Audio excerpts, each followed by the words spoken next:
nome é Cris e eu estou aqui novamente para mais uma aula sobre Espiritismo. Na aula passada eu falei sobre a reencarnação na Bíblia, momentos, passagens da Bíblia em que consta a reencarnação e que não nos deixa dúvida. Sabemos que os apóstolos conheciam sobre a reencarnação, Jesus confirmou, todo o povo ali sabia da reencarnação. E aí hoje eu disse que eu ia falar para vocês por que criou-se o dogma contra a reencarnação. Bom, depois que Jesus foi crucificado, os cristãos sofreram muitas perseguições, mais ou menos por 300 anos de perseguição. Veio o imperador Diocleciano, que foi o imperador que realizou a mais sangrenta perseguição aos cristãos. Mas depois dele veio Constantino. Em 313, ele concedeu liberdade de culto aos cristãos.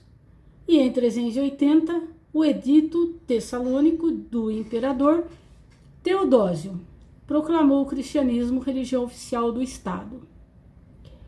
Em 391, veio o edito de Milão de Teodósio, que colocou o paganismo fora da lei. Lembra? Antigamente era o paganismo, tanto da Grécia, de Roma, depois que veio o cristianismo.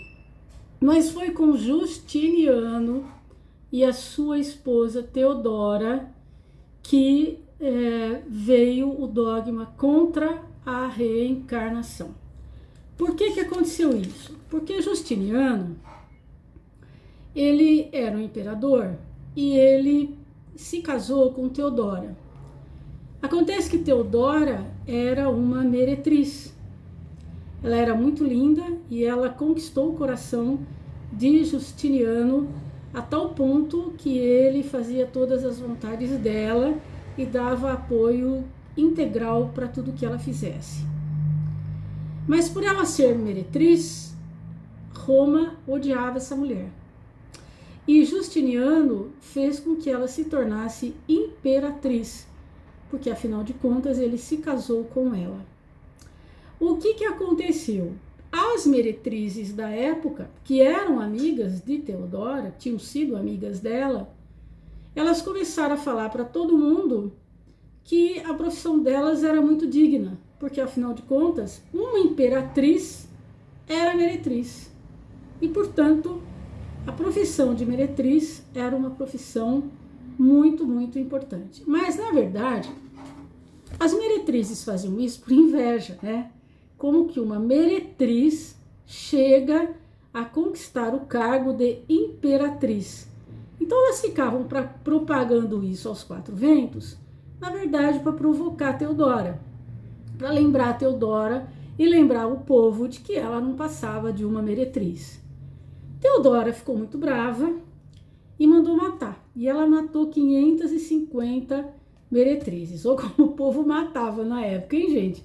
Pelo amor de Deus, era só ser do contra que era morto. E isso, infelizmente, acontece até hoje, né?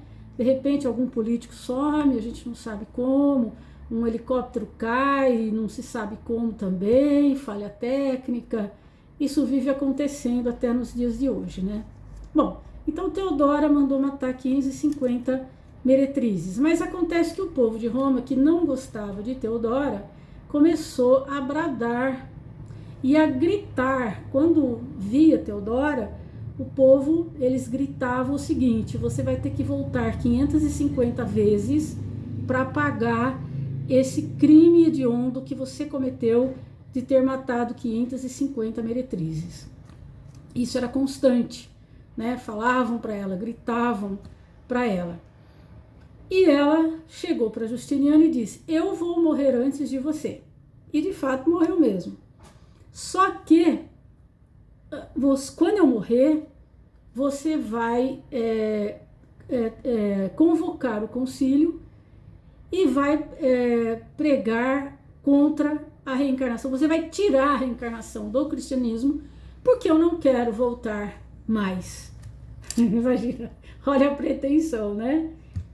Mas Teodora morreu e Justiniano, depois de 4 anos, ele Depois que ela morreu, ele caiu numa depressão muito profunda e depois de 4 anos ele convocou o concílio, porque naquela época quem convocava era o imperador, não era a igreja, e convocou o concílio para colocar o dogma contra a reencarnação. Só que o Papa na época não quis ir, ele pegou 3 soldados e mandou buscar o Papa e realmente fez com que tirasse a reencarnação do cristianismo. A sorte é que, pelo menos no Oriente, a ideia da reencarnação persistiu, continuou, os orientais continuaram a saber da existência da reencarnação. Os egípcios, lá no Japão, na Índia, na Mesopotâmia, toda aquela parte oriental mais antiga continuou com a ideia da reencarnação. Mas então é isso que aconteceu para a Igreja Católica depois dizer que a reencarnação não existe. A reencarnação existe. Não tenhamos dúvida em relação a isso, mesmo porque Deus seria muito injusto se não existisse. Veja bem, vamos imaginar que você é um pai ou você é uma mãe e você vai ter um filho. E você então, para esse filho, você diz assim: esse filho eu quero que ele seja inteligente, eu vou dar tudo que eu tenho para ele, ele vai herdar tudo que é meu, toda a minha riqueza. Eu quero que ele tenha um corpo perfeito, eu quero que ele seja brilhante em tudo que ele fizer, bonito. E o filho nasce. Aí você vai ter o segundo filho e você diz assim: bom, para esse eu não quero nada não. Eu quero que ele nasça com probleminhas físicos, eu quero que ele tenha dificuldade na aprendizagem. Eu não vou deixar nada para ele, não vou dar herança nenhuma, eu quero mais é que ele se vire sozinho com as suas próprias forças, não vou ajudar em nada. Você conseguiria fazer isso? Claro que não, né? Como que Deus, sendo a bondade, né? É o supremo da bondade, como que Deus conseguiria dizer: para você eu dou tudo, agora para você eu não dou nada. Você vai nascer inteligente, você vai nascer com problemas. Para esse filho eu vou dar um corpo perfeito. Para esse não, vou fazer com que nasça com algum probleminha. Gente, é impossível nós acharmos que Deus, que é pura bondade, é a supremacia em bondade, não tem bondade igual, possa fazer uma coisa dessa. Seria uma injustiça muito grande. E Deus é todo justiça e todo bondade. Então tem que ter um porquê, né? Esse porquê está explicado pela reencarnação. As muitas vidas sucessivas que tivemos, e em cada vida nós cometemos erros e também temos que ressarcir débitos. Então não vamos duvidar da reencarnação, mas eu ainda vou falar sobre isso, tá? Na verdade, a reencarnação propriamente dita, eu vou falar com vocês na próxima aula. Só estou dando uma pinceladinha aqui para iniciar. E depois veio no século XIX Allan Kardec, que voltou a colocar a reencarnação aqui no Ocidente como algo a nem ser mais questionado, né? É uma verdade inconteste.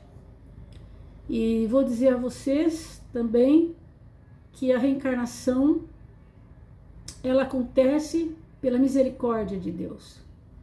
Deus é tão misericordioso que nos dá novas chances para ressarcirmos os nossos débitos. Já imaginou aquela ideia de que uma pessoa cometeu um crime e vai para o inferno, inferno eterno?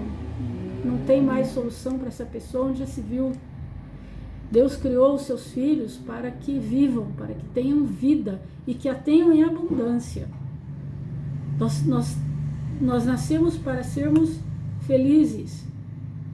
E pensar num inferno eterno é duvidar da bondade de Deus, é duvidar da justiça de Deus. Então, nós vamos falar mesmo mais na aula que vem Mas, graças a Deus, veio Kardec, apóstolo de Jesus, falar para nós que realmente a reencarnação existe e é um fato. E é muita misericórdia de Deus dar para nós novas chances para resgatarmos os nossos débitos. Por exemplo, Judas Iscariotes. Vocês acham que Judas Iscariotes, que cometeu um crime hediondo e depois ainda cometeu um outro crime se suicidando, vocês acham que ele está no inferno eterno? Que ele não teve chance de resgatar seus erros, de se melhorar? Evidente que sim. Inclusive, Nossa Senhora foi até o umbral, o mais trevoso dos umbrais, onde Judas estava e conversou com ele. É uma história belíssima que um dia eu conto para vocês. E ele voltou, ele reencarnou muitas vezes. E a última dele, quando eu falo última reencarnação, não significa que não vai reencarnar mais.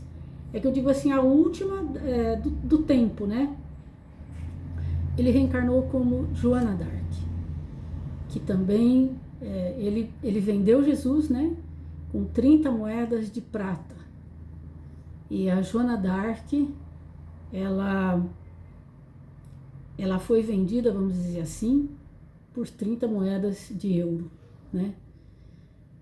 Por exemplo, o profeta Daniel, ele volta como João Evangelista, e João Evangelista depois volta como Francisco de Assis. Paulo de Tarso volta como Lutero. Júlio César volta como Napoleão. E, gente, tem tantos exemplos. Deixa eu ver outro. Aquele Zaqueu que subiu na árvore para ver Jesus passar, que era um cobrador de impostos, volta como Bezerra de Menezes.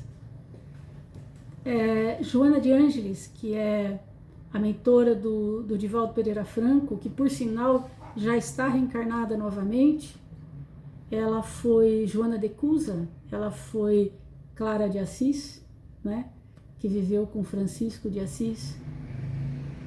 Tem assim inúmeros exemplos, devagarzinho eu vou falando para vocês, tá? Mas então a aula de hoje era para isso, para dizer por que tiraram a reencarnação do cristianismo, foi por conta dessa história. E, gente, essa aula é só isso mesmo. Uma boa semana para todos vocês, fiquem com Deus, que Deus abençoe todos nós, e até quarta-feira que vem, se Deus quiser.